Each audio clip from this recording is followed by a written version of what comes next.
Hello दोस्तों, स्वागत है आप सभी का। सभी जिलों में एसटीईटी का प्रमाण पत्र मिलना शुरू हो गया है और इसके साथ ही एसटीईटी मेरिट और नॉन मेरिट का जो भूत है फिर से निकलकर सामने आ गया है। तो आज के इस वीडियो में हम लोग समझेंगे कि आखिरकार मेरिट और नॉन मेरिट का मामला क्या है। इसके साथ साथ हम लोग ये भी देखेंगे कि आखिरकार मेरिट और नॉन मेरिट में किसका पलड़ा भारी।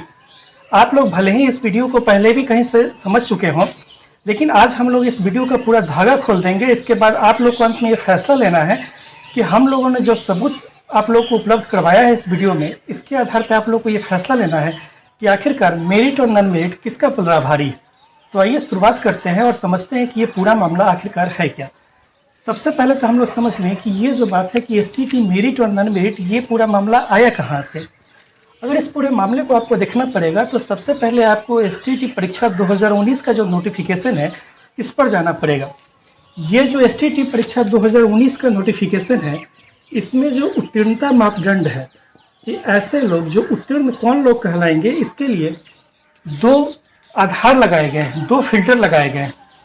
पहला फिल्टर ये लगाया गया है कि सरकार क्या करेगी कि मिनिमम जो कट ऑफ है उस कट ऑफ के आधार पर जारी करेगी कि कौन लोग उत्तीर्ण है और कौन लोग अनुत्तीर्ण है।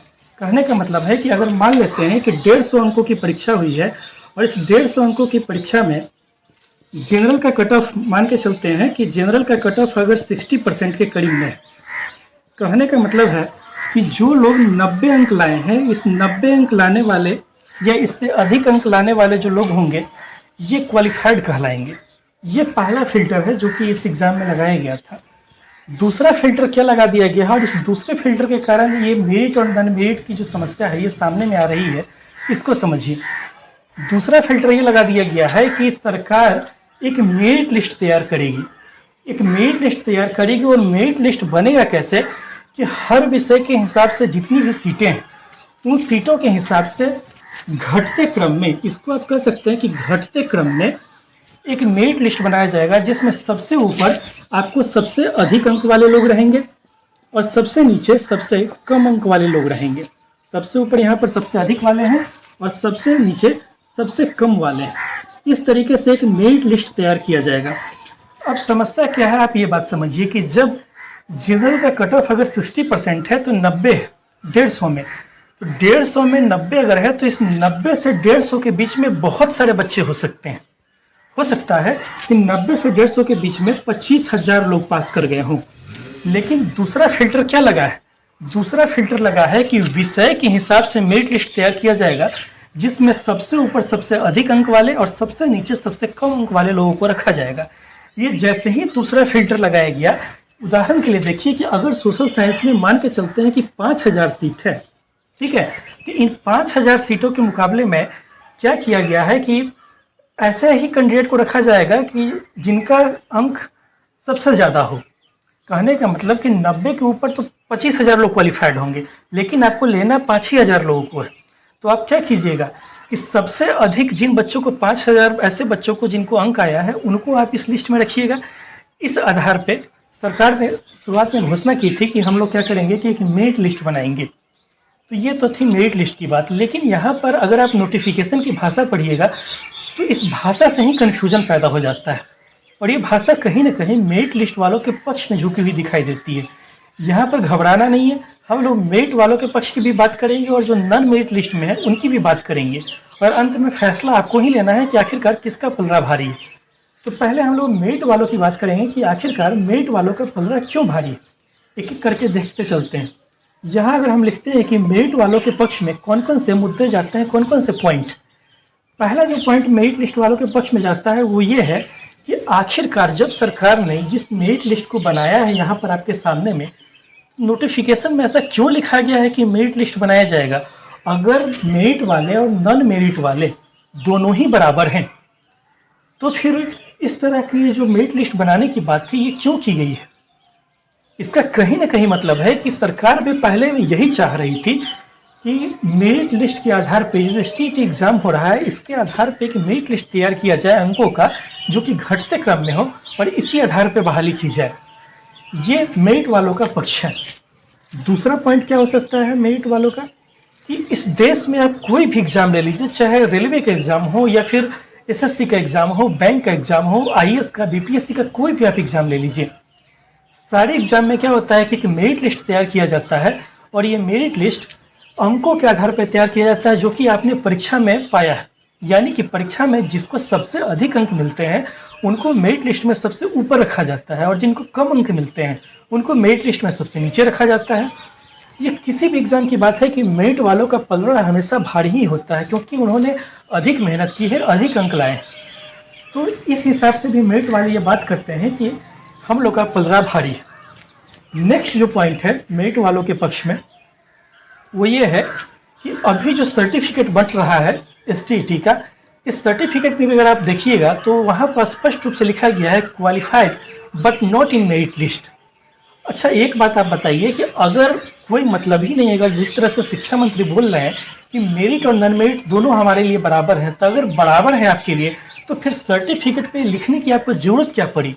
आप सीटीएट के एग्ज़ाम की तरह सीधा ये क्यों नहीं लिख दिए कि क्वालिफाइड और नॉट क्वालिफाइड? आपको ये लिस्ट मेरिट लिस्ट बनाने की ज़रूरत क्यों पड़ गई? आपने क्यों लिखा है इस मेरिट लिस्ट को कि qualified but not in merit list, और कुछ लोगों को लिखा है क्वालिफाइड इन मेरिट? इसका मतलब आखिरकार क्या है? कहीं ना कहीं आप ये बात चाह रहे थे कि आपको मेरिट के आधार पे ही बहाली करनी है, लेकिन बाद में आपने नॉन मेरिट वाले अभ्यर्थियों के पक्ष में उनके दबाव में आकर आपने अपने बयान से पीछे हट गया। नहीं तो कोई भी आदमी ये बात बताए कि इस बात का क्या मतलब रह जाता है कि मेरिट बनाने का आखिरकार क्यों सीटीएट के एग्ज़ाम की तरह सीधा एक सर्टिफिकेट आपके हाथ में क्यों नहीं थमा दिया गया? ये तो थी मेरिट वालों की बात। अब हम चलेंगे कि नॉन मेरिट वालों का मुद्दा क्या है। नॉन मेरिट वालों का भी हम लोग मुद्दा समझते हैं कि आखिरकार ये जो पक्ष रख रहे हैं इनका भी दावा क्या है और इनके भी दावे को की हम जांच करेंगे।